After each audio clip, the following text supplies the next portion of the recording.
আমাদের বলবার কথা, আমরা মানুষের জন্য সম্পদ কিভাবে তৈরি করব, সেই সম্পদকে কিভাবে সুষম বন্টন করব, কিভাবে যা বৈষম্য আছে সেগুলো পর্যায়ক্রমে দূর করব, একটা কল্যাণ রাষ্ট্র করতে পারব। কিন্তু সবাই জানেন পরিস্থিতি এমন এক জায়গায় আমাদেরকে এনে দাঁড় করিয়েছে যে এখন এগুলো বলবার সময় নেই।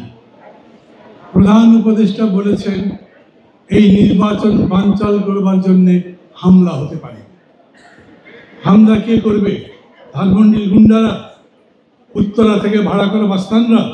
ও তো পুলিশই ঠান্ডা করে দিতে পারে। প্রধান উপদেষ্টা যখন এরকম হামলার কথা বলেন তখন তার মানে আরো অনেক বড় কিছু ইঙ্গিত করেন তিনি।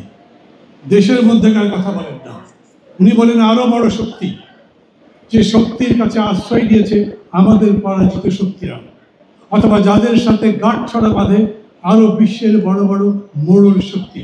সারা দেশের জনগণের বুকের মধ্যে এক প্রকার কাঁপন ধরিয়ে দিয়েছেন তিনি। এই নির্বাচনে আসলে খুব বড় কোনো বিপত্তি কি হচ্ছে?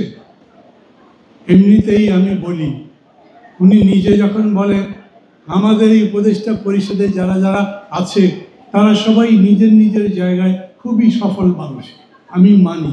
কিন্তু যেই জায়গায় দায়িত্ব নিয়েছেন সেখানে তারা এক একটা অপদার্থ। দেশের রাজনীতির কোনো কিছু করতে পারেননি, সমস্যার সমাধান করতে পারেননি, বরঞ্চ নতুন নতুন করে সমস্যা তৈরি করেছেন। ডক্টর ইউনূস আন্তর্জাতিক মানের একজন রিফর্মার, একজন ডুয়ার, পারফর্মার। তিনি আমাদের দেশের সংস্কার করতে গিয়ে পুরো জিনিসটা একটা গন্ডগোল বাঁধিয়ে দিয়েছেন। আমাদের মধ্যে বিভিন্ন মত আছে, সেই মতে আমরা যারা যারা মঞ্চে বসে আছি তারা সবাই যে একমত হচ্ছি তাও না। ফখরুল ভাইরা বলেছেন এই এই বিষয়ে আমরা দ্বিমত পোষণ করি, আমরা তাদের মতের সাথে একমত হই। তারা ডিসেনশন দিয়েছেন, তারা বলেছেন যে আমরা যদি জনগণের রায় নিতে পারি তাহলে আমরা যা বলছি তাই করব, আপনারা যেটা বলছেন সেটা হবে না। আমরা মেনেছি, আমরা বলেছি জনগণ যদি আপনাদের রায় দেয় তাহলে তার পক্ষে যাবে। সংস্কার কমিশন মেনেছে, তার মানে সরকার মেনেছে। অথচ গতকালকে আপনারা পত্রিকায় দেখেছেন যে প্রস্তাবনাটা দেওয়া হয়েছে জুলাই সনদের, সেখান থেকে নোট অফ ডিসেন্ট বাদ দেওয়া হয়েছে। এটা একটা 420 না? ক্ষমতায় যারা আছে তারাই যদি 420 মতো কাজ করে, প্রতারণা করে রাজনৈতিক দলগুলোর সাথে, তাহলে আমাদের ভবিষ্যৎ কি?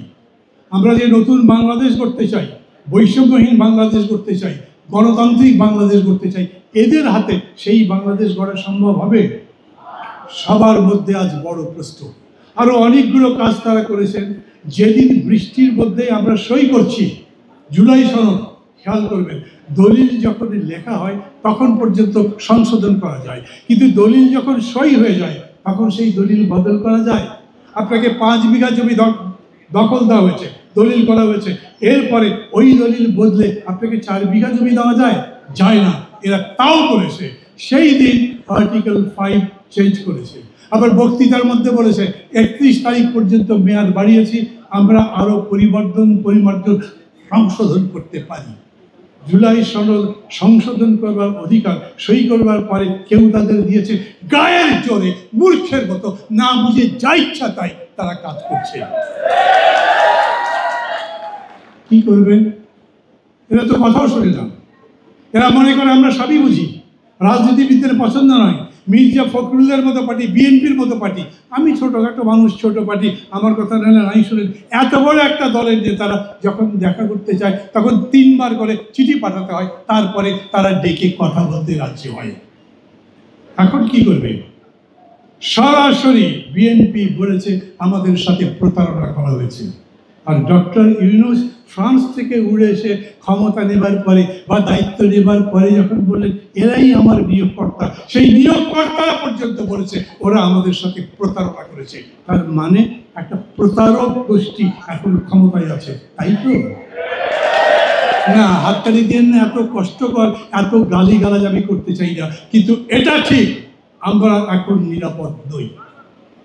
ফখরুল ভাই আছেন, এই মঞ্চে যারা যারা আছেন তাদের সবার উদ্দেশ্যে আমি বলতে চাই, দেশকে রক্ষা করবার দায়িত্ব এখন আমাদের।